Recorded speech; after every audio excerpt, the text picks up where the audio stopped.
Las herencias siempre han sido un lío, esa familia reunida en torno al notario para ver qué les ha caído, o esa familia reclamando lo que dice que es suyo o lo que se merece. Ahora está surgiendo un nuevo movimiento, pero que viene de parte de los que testan. Han aumentado en un 18% los padres que no quieren dejar nada a sus hijos. Y de eso saben mucho los despachos de abogados. A ellos acude la gente para consultar.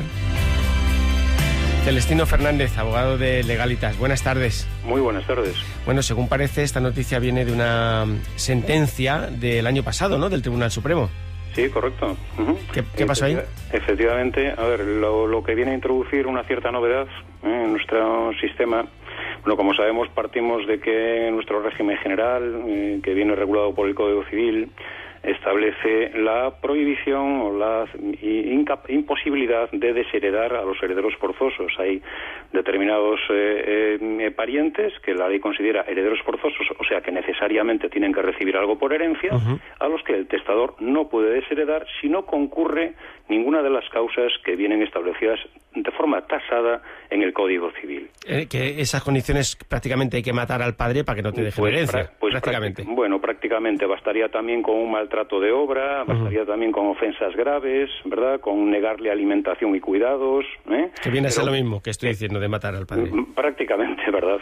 Lo que sucede es que son causas que además es el propio heredero nombrado en testamento como tal, no forzoso, el que tiene que acreditar en caso de que el heredero forzoso impugne ese testamento. O sea, si yo decido desheredar a mi hijo y nombro heredero, como ya mis hijos están fuera porque los he desheredado alegando que concurre una causa, y nombro heredero pues a mi amigo, a mi vecino o a otro pariente que no tendría preferencia, si el heredero desheredado forzoso impugna ese testamento porque dice que realmente no existe la causa, el problema es que soy yo el que lo tengo que demostrar. O sea, que me tengo que haber tomado la molestia en su día de denunciar aquellos hechos y de poder acreditarlo, ¿verdad? ¿Y qué pasó en esa sentencia del Supremo que sí que dio la razón a un padre que desheredó a sus hijos, ¿no?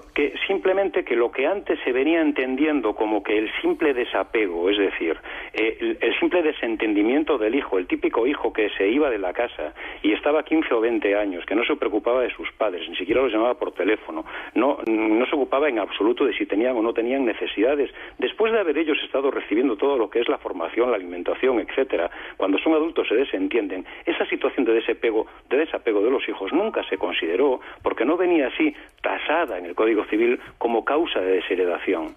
La novedad que introduce ahora el Tribunal Supremo en esta sentencia es que eso sí ya es causa de desheredación porque el Tribunal Supremo lo considera maltrato psicológico, ¿vale? Equipara ese maltrato psicológico, lo considera que realmente se produce una lesión en la persona del causante y por lo tanto lo equipara al maltrato de obra. ¿Vale? Entonces, como el maltrato de obra ya sí viene recogido y tasado especialmente en el Código Civil, esa es la novedad, ¿vale? Aquello que antes no valía, ahora sí ya vale. En este caso en particular, además se daba la circunstancia de que se consiguió demostrar por el beneficiario en el testamento, en contra de lo que alegaba el heredero forzoso, se consiguió demostrar que el causante había permanecido en el más absoluto de los abandonos durante su larga enfermedad, que duró aproximadamente unos 7 años, y que fue atendido exclusivamente por una hermana. Y sus hijos se habían desentendido, ¿verdad? Vale. Y de aquello lo que ha quedado es que han aumentado en los consultorios de abogados, han aumentado pero un montón la gente que dice ¿qué hay que hacer para no dejar mi herencia a mis hijos que no se han portado? Claro, bueno, incluso antes ya de esta sentencia, que es bastante reciente, verano del año pasado, incluso ya antes de esta sentencia la gente se preocupaba mucho por estas cosas.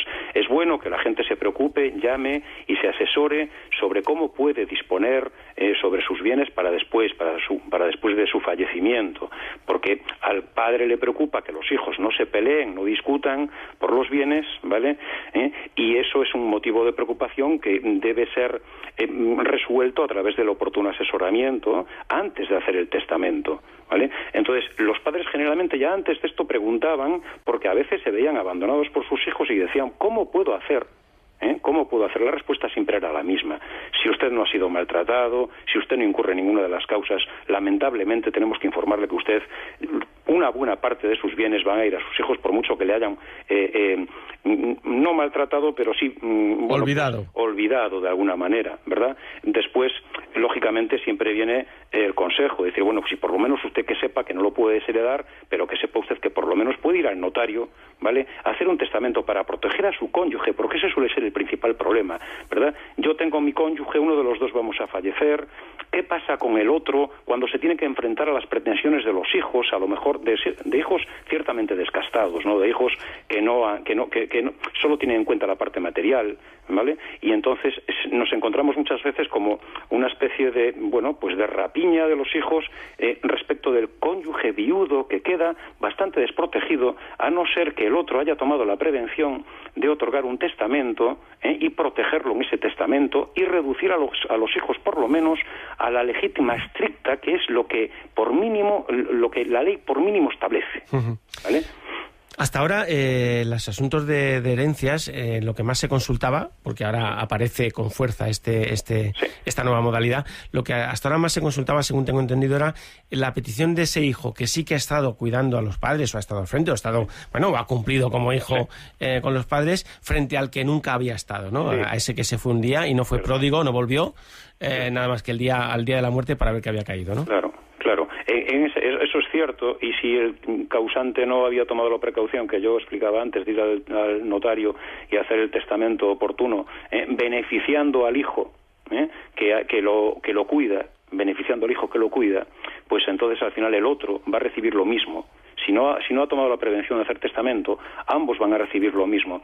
Pero esto viene provocado, es que ya antes de esta sentencia, como explicaba, hay un clamor. O sea, porque al final la gente lo que dice es, caramba, pero yo ¿por qué no puedo dejar mis bienes a quien yo quiera después de mi fallecimiento? Claro. Porque ese es el auténtico problema. Ya no la desheredación, es decir, si hay causa o no. Es decir, lo que una buena parte del sector jurídico y de la población en general viene demandando una libertad, por lo menos más libertad de testar, ¿vale? Que se suavicen las legítimas, por lo menos. Ya no vayamos, si acaso, que yo soy partidario a una libertad absoluta, porque hay un argumento demoledor, ¿verdad?, a favor de la libertad absoluta de testar. Y es decir, si yo puedo disponer en vida de mis bienes como me plazca, claro, ¿por qué después de mi muerte no? ¿Y por qué razón? ¿Hay respuesta a esto? Porque ahora que lo está usted diciendo, sí, es verdad que yo me lo planteo, y porque parece como lo de por la gracia de Dios al hijo, ¿no? Sí, bueno, pues aunque parezca que no ha dado usted en el clavo, es que esto realmente es una reminiscencia del derecho natural. ¿Vale? Es decir, por derecho natural se entendía que los padres, incluso después de su fallecimiento, deben seguir protegiendo a sus hijos. Por lo tanto, ese patrimonio, por lo menos una parte, tiene que venir reservado a los hijos por el mero hecho de serlos, prescindiendo de cómo estos se hubieran portado en vida con sus padres.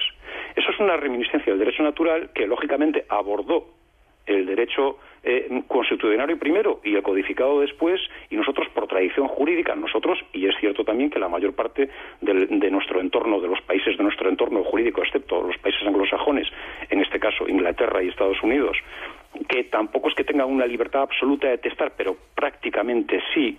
En Inglaterra yo puedo dejar todo a quien yo quiera, ¿vale? Y solo los herederos que ellos consideran forzosos podrían pedir una pequeña pensión de alimentos en caso de estar en una situación de extrema necesidad que podría fijar un juzgado, ¿verdad? Pero la libertad de testar en esos casos de esos países es prácticamente absoluta. Aquí no, aquí nosotros, España, Alemania, Francia, la mayor parte de los países de nuestro entorno cultural mantienen la imposibilidad de libertad absoluta, es decir, mantienen siempre una cierta restricción y una reserva siempre a los hijos. Pero es un sistema que viene de situaciones anteriores, económicas anteriores, fundamentalmente, ¿vale? Familias que, lógicamente, antes estamos hablando de la Edad Media, estamos hablando incluso más recientemente, siglo XVII, XVIII, con una esperanza de vida de los padres muy corta. Por lo tanto, un padre podía fallecer dejando hijos muy jóvenes. Por lo tanto, eso sí tenía una cierta justificación. Hablábamos de familias en entorno rural, donde el patrimonio familiar, la explotación explotación agraria, la casa familiar, donde todos los hijos habían estado contribuyendo y trabajando, ¿vale?, en ese patrimonio, pues sí tenían una cierta justificación que ese patrimonio se mantuviera en la familia y, por lo tanto, limitar la facultad de disponer. Pero es que ahora las cosas han cambiado. La sociedad ahora es una sociedad eminentemente urbana, donde la esperanza de vida es muy elevada. Por lo tanto, cuando yo me muero, lo normal es que mi hijo tenga 50 o 60 años. Evidentemente ya lo he criado, tiene una absoluta autonomía, ¿verdad? Sí. Por otro lado, la economía ha cambiado también totalmente. Ya no existen esas explotaciones familiares, ya no existe la justificación de que, oye, ha estado contribuyendo también al desarrollo de la empresa familiar, etcétera, hay que dejarle algo. Todas estas cosas van desapareciendo, por tanto, aquella justificación que en aquel entonces, Edad Media, siglo XVIII-XIX también, se justificaba, pues va muriendo, y lo que va quedando pues son reminiscencias. Y ya digo, el sector jurídico prácticamente en general demanda unos cambios en esta materia, que yo creo que esta sentencia lo que hace es un poco, es como un halo de esperanza, ¿no?, a todos aquellos que somos, que bueno, estamos a favor de que esto cambie, ¿no? Uh-huh. Bueno, pues nada, según tengo entendido, han aumentado también las consultas sobre incapacitación, sí.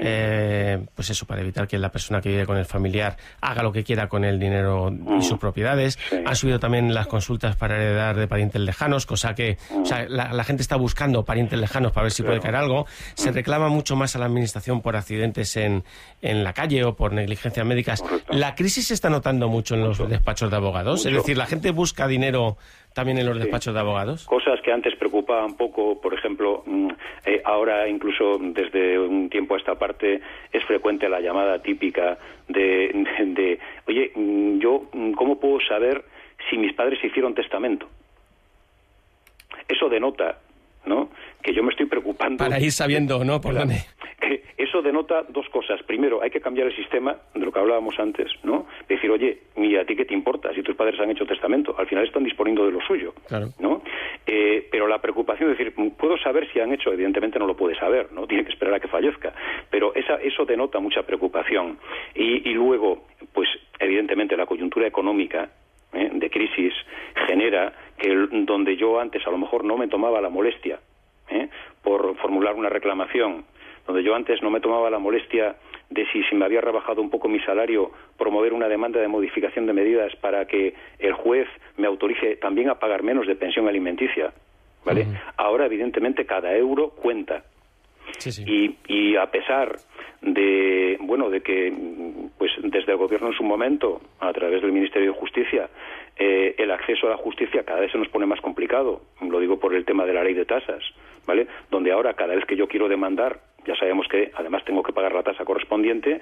A pesar de esas barreras, las modificaciones, los pleitos sobre modificaciones de pensiones alimenticias se están incrementando muchísimo. Sí, sí. Bajan los divorcios y las separaciones, pero se incrementan muchísimo todos los pleitos relacionados con la reclamación de atrasos, o sea, ejecuciones por atrasos de pensiones impagadas, y sobre todo modificaciones de medidas a la baja. Bueno, pues eso es lo que les toca ahora en esta coyuntura. Claro. Celestino Fernández, abogado de Legalitas, muchas gracias. Pues gracias a vosotros por vuestra atención y bueno, pues seguimos a vuestra disposición para lo que sea necesario. Muchas hasta gracias. Otro día. Gracias.